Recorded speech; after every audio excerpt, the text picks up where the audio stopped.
Hi எல்லாருக்கும் வணக்கம். இன்றைக்கி நாம் இப்போ நீங்கள் பார்த்துட்ருக்கீங்களா இந்த பஃப் ஸ்லீவ் எவ்வளோ ஈஸியாக தைக்கலாம் அப்படிங்கிறத பார்ப்போமா. இன்றைக்கி அந்த வீடியோ தான் நம்ம ஃபுல்லாக பார்க்க போகிறோம். கட்டிங் அண்டு ஸ்டிச்சிங் ஃபுல்லாகவே நம்ம பார்க்க போகிறோம். இப்போ வாங்க, இப்போ ப்ளவுஸ் பீஸ்லேருந்து நம்ம இந்த மாதிரி கிளாத் நீளமாக வெட்டி எடுத்துக்கணும். இதோட உயரம் 9 வச்சுருக்கேன். இதோட அகலம் வந்து 7.5 வச்சுருக்கேன். குட்டி தான், அதாவது அவங்க கிளைண்ட் வந்து குட்டியாக இருப்பாங்க, அதனால் குட்டி ஸ்லீவ் தான். இப்போ பாருங்கள், இது வந்து 3.5 எடுத்திருக்கேனா. இது எதுக்குன்னா, நம்ம அந்த கரை வரும் இல்லையா, பட்டு கரை வரும்ல, அதுக்காக. இது மேலே வந்து அந்த பஃப்புக்கு நம்ம இப்போ நான் ஃபஸ்ட்டு காட்டினது வந்து பஃப்க்கு உள்ளது. கீழே வந்து நம்ம அந்த கரையை வச்சுக்கிருவோம். சரிங்களா? இந்த மாதிரி சமமாக எவ்வளோ உங்களுக்கு வேணுமோ அதுக்கேற்ற மாதிரி கோடு போட்டு டாட் போட்டுக்கோங்க. அப்போ தான் வந்து கொஞ்சம் முன்ன பின்ன மேலே கீழே வராமல் கரெக்டாக இருக்கும். இப்போ நம்ம வந்து பஃப் எப்படி ஈஸியாக ரெடி பண்ணுறதுன்னு பாருங்கள். இதில் ஒரு டிப் இருக்குது. இப்போ என்னென்னு பார்த்தீங்கன்னா, நம்ம சேலையில் இந்த மாதிரி, அதாவது இந்த நேரில் எடுக்கும்போது மடிப்பு நல்லா வரும், அதாவது ஃப்ளீட் நல்லா வரும். இதே வந்து இப்போ இந்த சைடாக்கில் எடுக்கையில் வராது. அதனால் எந்த சைடு எடுக்கணுமோ அதை எடுத்துக்கிட்டு, அந்த சைடு வரல, துணி இதாக இருக்குன்னா நீங்கள் ஜாயின் போட்டு கூட இந்த மாதிரி நீங்கள் வச்சுக்கலாம். சரிங்களா? நீங்கள் அந்த ஷேப்பில் வைக்கும்போது பஃப் ஒரு மாதிரி இதுபோல் நீட்டாக வராது, கொஞ்சம்னு வரும். பஃப் வந்து சரியாக நிற்காது. இப்போ இந்த மாதிரி குட்டி குட்டியாக நீங்கள் எடுத்துக்கிறப்போ ஈஸியாக வைக்கலாம். அதே மாதிரி நீங்கள் வந்து அயர்ன் பண்ணணும் அந்த மாதிரி எதுவுமே தேவையில்லை. அவ்வளோ ஒரு நீட்டான ஒரு ஃபினிஷிங்கில் இந்த மாதிரியான இது வந்து இப்போ ட்ரெண்டிங்கில் இருக்கு இல்லையா, அந்த ப்ளவுஸோட ஸ்லீவு. இது எவ்வளோ ஈஸியாக தைக்கலாம் அப்படிங்கிறத நீங்களே பாருங்கள். அதே மாதிரி இந்த சைடும் சேம் அதே மாதிரி நீங்கள் எடுத்துக்க வேண்டியதான்.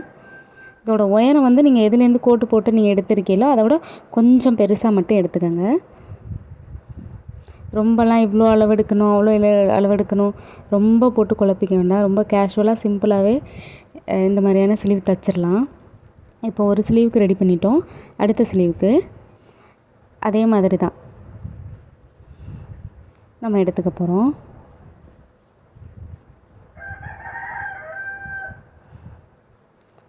குட்டியாக தான் ஃப்ளீட் எடுத்துக்கிறணும்.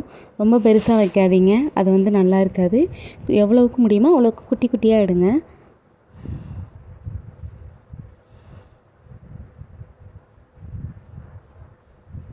நான் எடுக்கிறேன் பாருங்கள், உங்களுக்கே தெரியும். நம்ம இந்த ஷேப்பில் நீங்கள் கட் பண்ணும்போது, இதுக்கு முன்னாடி இந்த டிப்பு தெரியுமா என்னென்னு எனக்கு தெரியலை, ஆனால் இது வந்து ரொம்ப யூஸ்ஃபுல்லாக இருக்கும். நீங்களும் ட்ரை பண்ணி பாருங்கள்.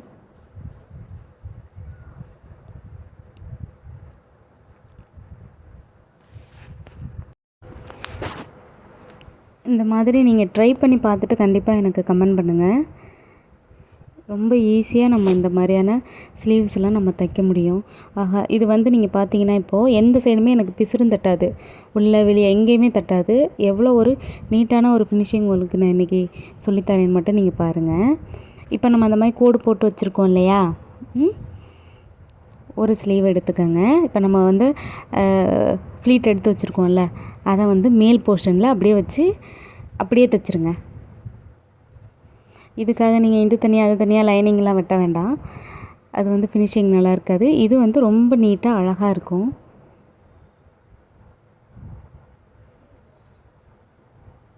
இன்னொரு ஸ்லீவ் வந்து ஆப்போசிட் சைடில் அப்படியே திருப்பிக்கணும்.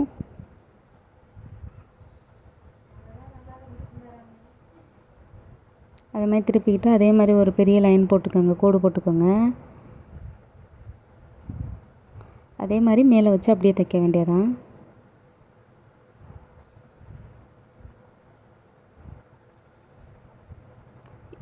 இது முடித்த உடனே இப்போ நம்ம அதை சுற்றி நம்ம தையல் போட்டுக்கணும்.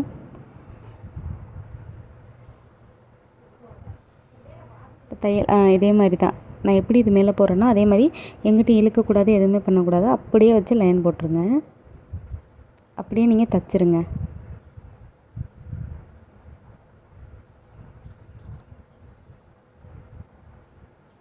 எவ்வளோ அழகாக பார்த்தீங்களா, எவ்வளோ நீட்டாக இருக்கும்.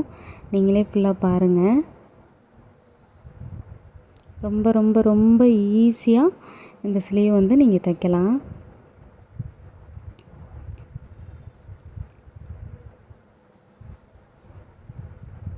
எக்ஸஸாக இருக்கிற எல்லாத்தையும் நம்ம இதே மாதிரி கட் பண்ணிக்க வேண்டியதான். இனி நமக்கு இது தேவையில்லை. அடுத்து நம்ம கீழே வந்து கரை எப்படி வைக்கிறது அப்படிங்கிறத பார்ப்போம். இதுதான் மெயின் பார்ட்டு. இதில் யாருமே நீங்கள் குழப்பிக்க வேண்டாம். இப்போது இதோட ப்ளவுஸோட உள் சைடு இருக்கு இல்லையா, இந்த உள் சைடு நம்ம கோடு போட போகிறோம். என்னடா மேலே போடாமல் கீழே போடுறாங்களே அப்படி பார்க்காதீங்க. பாருங்கள், இது வந்து ப்ளவுஸோட உள் சைடு. இது வந்து கரையோட பேக் சைடு. ரெண்டுமே பேக் டு பேக்கை ஒன்றும் வைக்காமல் பேக் மேலே பேக்குன்னு வச்சு நம்ம வந்து தையல் போட்டுக்குருவோம்.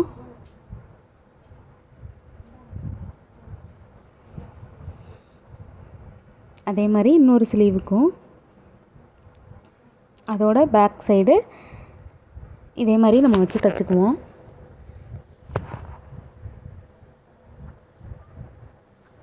எப்போதும் நம்ம ஸ்லீவ் அடிப்போம்ல, அதே மாதிரி தான்.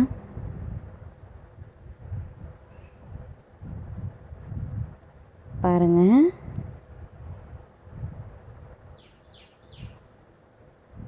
இப்போ இதே மாதிரி முடிச்சுட்டு இப்போது அமுக்கு தையல் ஒன்று போட போகிறோம். இது ஏன் அப்படின்னா, அப்போ தான் அதோட ப்ளவுஸோட ஃபினிஷிங் வந்து நீட்டாக இருக்கும். அதனால் எப்போதுமே அமுக்கு தையல் போட்டு திருப்புறது வந்து ஒரு நீட்டான ஒரு ஃபினிஷிங் கொடுக்கும்.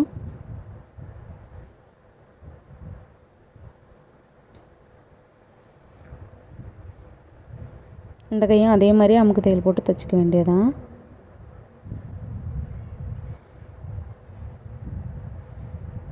இப்போது இதை வந்து நம்ம அப்படியே பிரட்டிக்க போகிறோம்.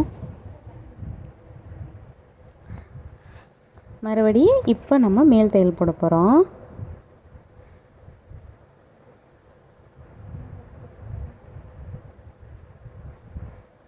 அவ்வளோதான். சேம் அதே மாதிரி இந்த ஸ்லீவும் நம்ம வைக்க போகிறோம்.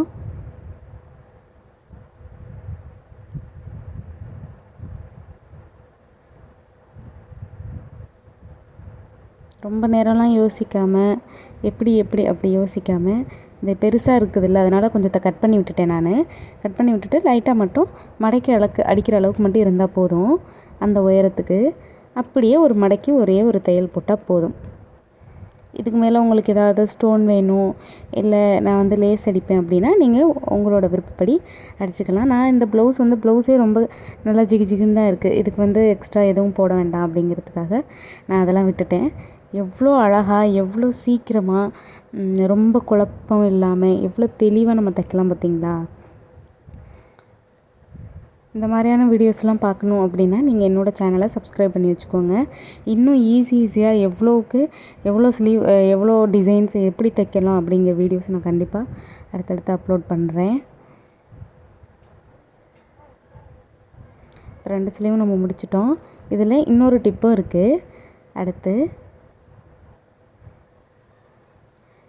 அந்த உள்ள இருக்கு இல்லையா, அது எப்படி லைட்டாக நீங்கள் பஃப்னு தூக்குது அப்படின்னா, ஏற்கனவே ஒரு வீடியோவில் நான் போட்டிருப்பேன். என்னோடய வீடியோஸ் கண்டினியூவாக பார்க்குறவங்களுக்கு தெரியும். உள்ளே ஒரு டாட் பிடிச்சிருங்க. அப்படியே பிடிச்சிட்டிங்கன்னா, ஆஹா பார்த்தீங்களா எவ்வளோ அழகாக இருக்குது பாருங்கள்.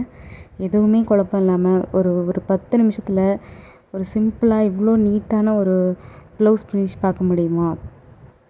அதாவது ப்ளவுஸோட ஸ்லீவு எவ்வளோ அழகாக இருக்குது பார்த்தீங்களா? சூப்பராக இருக்குல்ல? இந்த வீடியோ எப்படி இருக்குது அப்படிங்கிறத நீங்கள் கண்டிப்பாக எனக்கு கமெண்ட் பண்ணுங்கள். அழகான ரொம்ப ஈஸியாக, அதுவும் ட்ரெண்டிங்கில் இருக்கிற ஒரு ப்ளவுஸோட ஸ்லீவ் வந்து ஈஸியாக நம்ம தைக்கலாம்.